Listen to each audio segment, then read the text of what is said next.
that big aha moment is when you see 100 kilos of cocaine on the floor, and you're the one that's taking those kilos cross country or wherever you're taking them. You got that, like, it's like the first time a man sees a beautiful naked woman and he's gonna be with her, or a woman sees a naked man and she's gonna be with them. It's just like you can't take your eyes off the work. Like, you looking at it like it's like you just saw E.T. or something. You know what I mean? You just saw, like you're in a movie. Yeah, it's like you really in a movie. Was it frightening or exciting, or a little bit of both? No, it's exciting. I'm a reformed adrenaline junkie. Like, adrenaline was my drug of choice. Like, some people, they do cocaine, they do heroin, they do other things, but adrenaline, I don't need any substance to get me there like that. Against all odds, like, I've got all of the mob's money. All the Black Mafia's money is in this limo, in this car, strapped to my body, or in this limousine. Like, that for me, you know, it's a super euphoric feeling. Like, there's nothing that can beat it. Take us to that, describe as much as you can the events of that day. Like, where were you at? What did the stuff look like? Who were the people you were with? Who sent you? Where were you at? To win whatever terms you want. Allegedly, I was in, first time I seen 100, I was in Texas. I won't name the city. I was with, allegedly, BMF members, and for them it was like this table, these walls. It was just like, it was just regular. Like, you could talk in front of the wall or a chair. You don't think about a chair, like, and it was that common for them. And their calmness kept me calm too. Like, hey, this is what we do. And after a while, it's just a chair. It's just 100 keys on the floor or 100 keys in the car. Like, it's just what it is. That's what you do. That's your life now. Ain't no turning back. It's death or prison. Or, you know, the feds do both, or they take away everything. But no, it is a incredible, not now, but then, is an exhilarating. You feel like power? You feel beyond power. You feel untouchable. You feel like, man, them stars up there, you know, I'm gonna just grab me a star. I'm gonna just get me a star because I want one. Because everybody around you, like people all their lives in the drug game, they want to get a key, or they want to get 100,000 or get 1,000,000. You got there so hard and so fast. It's like, this is nothing. You know, what's better than money? More money. And back in the day, some people, what's better than coochie? More. New coochie and more coochie. Is a never-ending story. You don't ask Warren Buffett or Bill Gates why you still doing it. You understand what I'm saying? Because it's exciting. You got $70 billion. Why you still working? Because they want it. What you gonna do? Watch TV? Yeah, it's in them. And at that time, not anymore, it was in me. You know, I lived for it. I didn't never want to be away from it. When I got in that car, I was at ease. Like, it wasn't nervousness, because I've been trafficking since I was 6. You know what I mean? It's just a bigger scale. Like, I would go next door for my mother and get a tray bag of weed. It's just the life.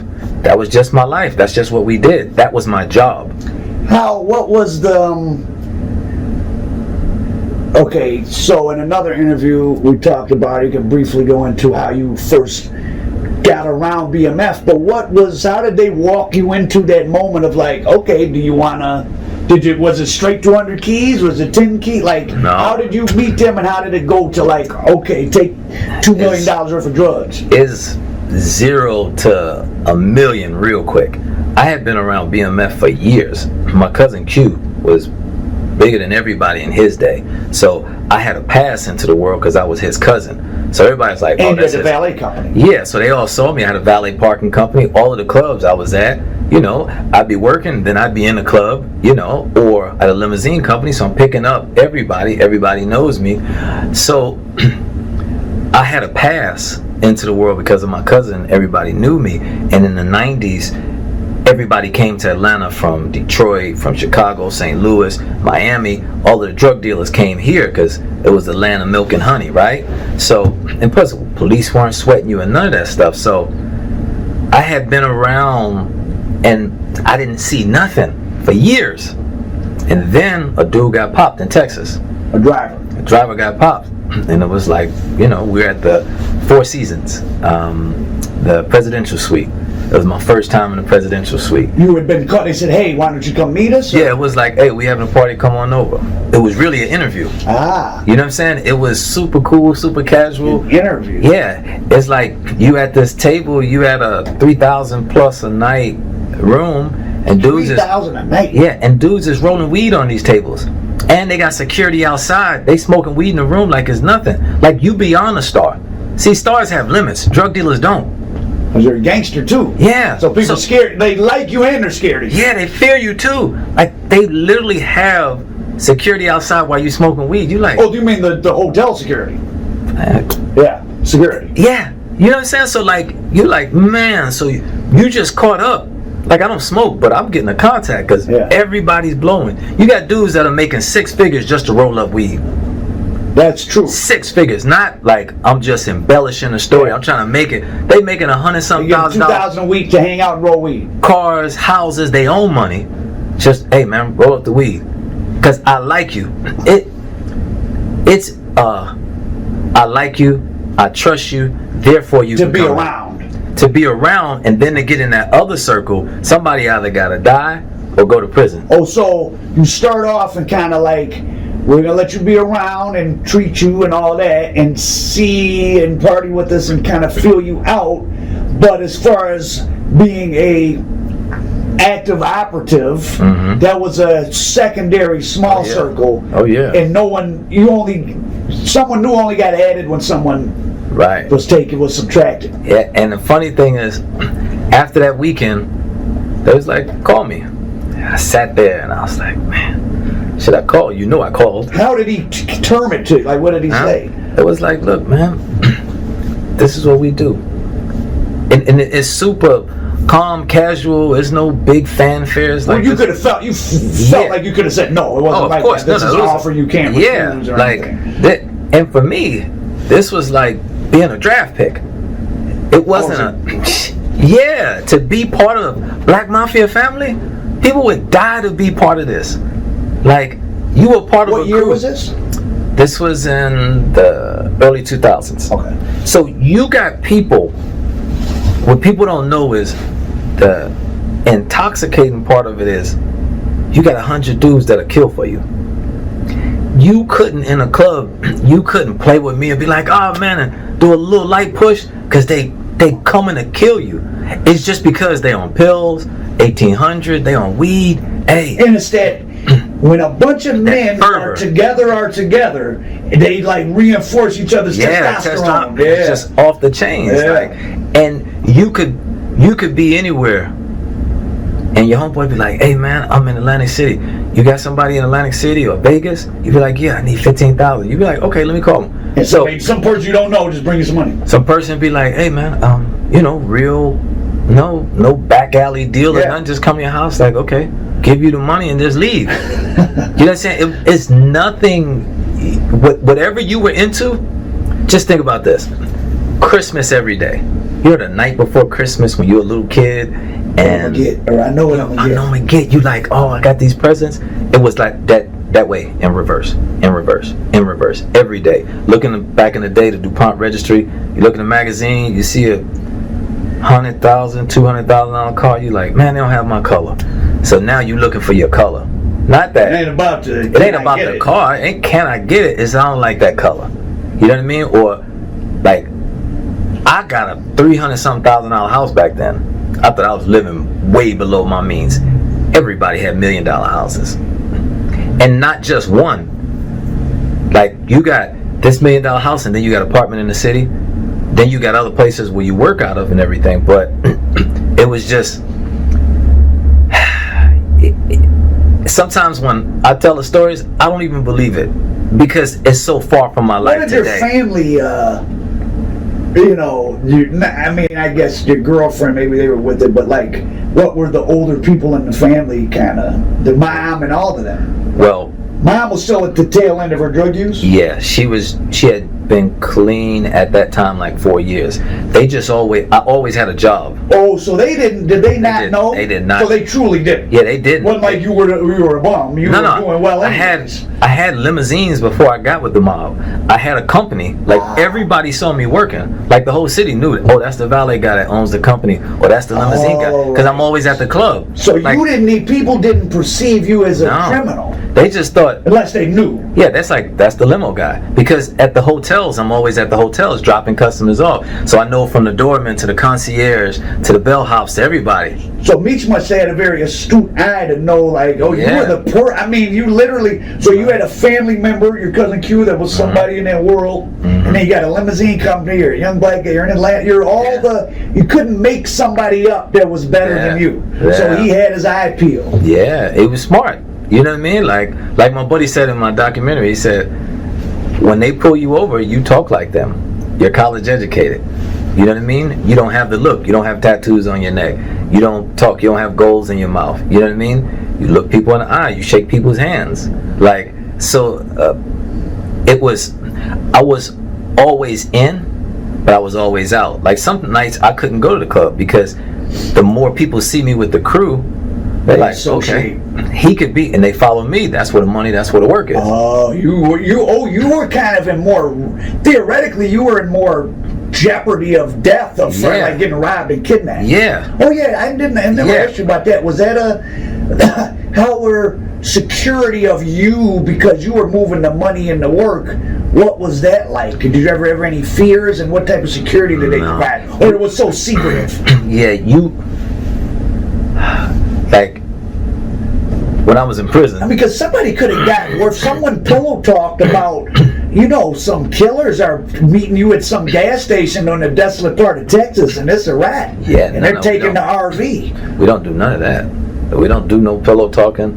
My ex, she never knew where I was. I always lied about where I was. My family. But somebody else could have. But I guess.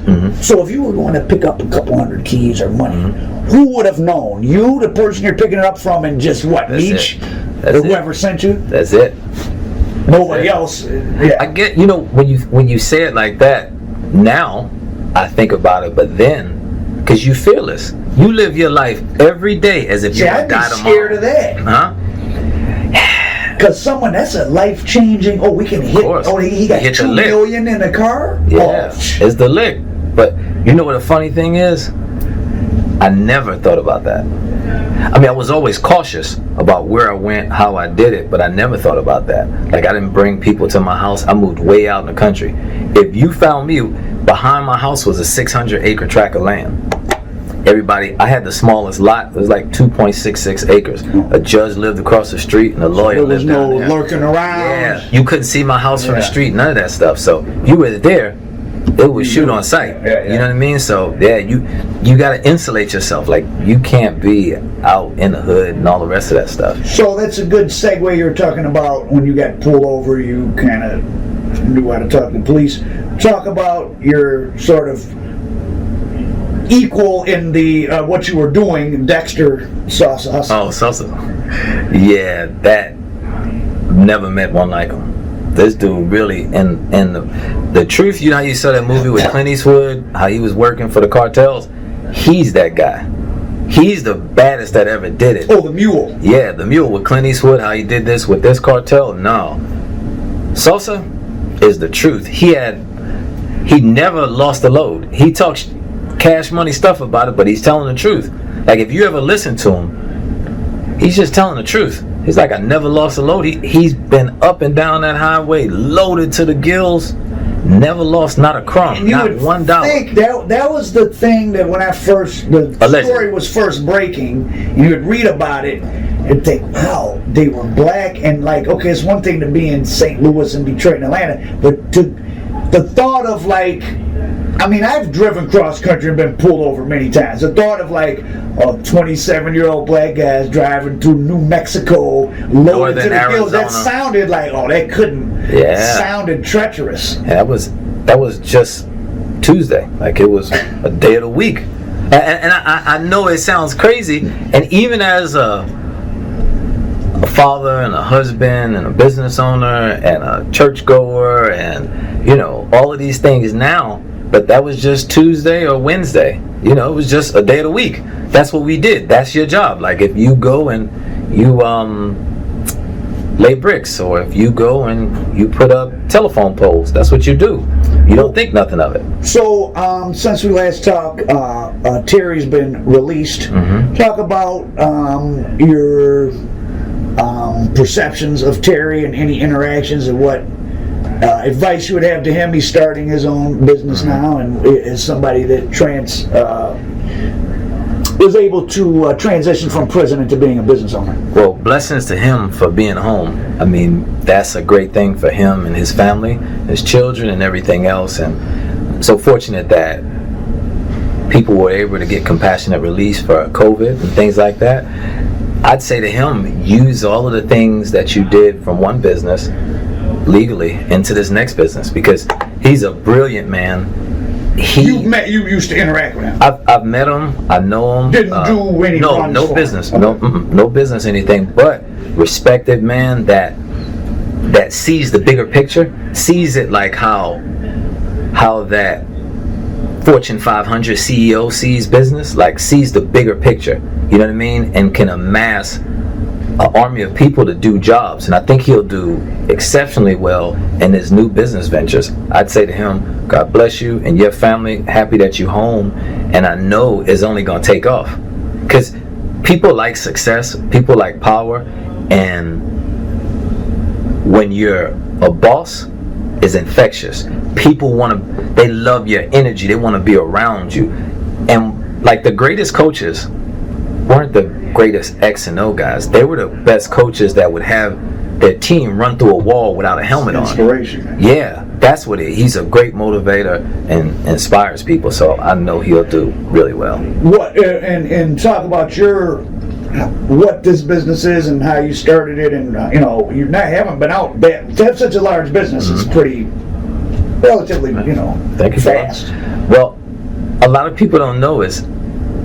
What year did you get out? I got out in 2010. How much time did you serve? I did 66 and a half months. 5.5 years. Yeah, but I had the federal system works is you have a sentence and then you get a 2-point downward departure for, So what'd you get, like 9 years or something? Yeah, I got like 105 to something, and then because I didn't have any felonies or any criminal history, 2-point downward departure for acceptance of responsibility brings you down, and I got the low end of that because I didn't have any guns in my case, never had any felonies, had never served any time. So I got 87 months, but between halfway house, good time, and the rest, I ended up doing 66 months, 5 years, 6 months, and 19 days. So that's what I did, and I did like 6 months in a halfway house. That also counts, but people don't know. They look at today, oh, you employ 10 people, and what is this business? It's a body shop. Bavarian Collision. Bavarian Collision. We say from prison to collision. You know what I mean? But I started sweeping the floors. I started sweeping the floors. I was taking customers home. Across the street? Yeah, at another body shop. You're doing like detailing? Yeah, no. I was sweeping the office floor and sweeping the floor in the shop. Like I was cleaning cars and everything. I had to understand the business. A lot of people think that you're gonna go straight to a chief. You got to be the best scout first. You got to understand the business. Any business you get into, take the lowest job, understand and watch everything. The people thought they were just dogging me out, paying me a low wage, but I would have did it for free. I would have paid them because of the experience. So I worked there for 2 years and 1 month, almost 1 month. Oh wow, yeah, accurate memory. Yeah, I remember July 5th I resigned, and October 12th when I got my corporation. So within that year, that 2 years and 1 month, I learned everything I could. And did you have a lot of people feeding you clients from your days of having a valet and the BMF stuff? You know, a lot of people probably. Like, it took me a minute to kind of get back out there because I was still in the halfway house and then I was on home confinement. But yeah, like that's been, like I do all types of customers because your car gets wrecked. They don't care if you're a judge, DEA, stripper, drug dealer, whatever. Uber driver, your car is wrecked. I fix cars. I'm the car doctor. That's what I do. And the funny thing for a lot of the men, women, and juveniles that get out of prison is they don't know a lot. The new customers, they don't know me they don't know Miles. They only know Jabari. They don't know the old me. They don't know the crazy me, the one that would do all kinds of things. They know this person today. The guy that wears a uniform, that fixes my car, that's nice, that smiles, takes care of me, that I send all of my friends to. You know, that's the beautiful thing about changing your life, that you don't have to be that person anymore. Because they only judge you off today and tomorrow, right? And people that have met me, even though they've seen my documentary, which by the way is on YouTube, Tubi, and what's it called? It's called Miles in the Life, and it's on Amazon Prime too. Got 1.4 plus million viewers, and across the whole world from Bangladesh to Russia. But they're like, not him. They don't believe that it was me that did that. And in some way a compliment, because I made a permanent decision in a temporary place called prison to change my life. You know what I mean? Okay.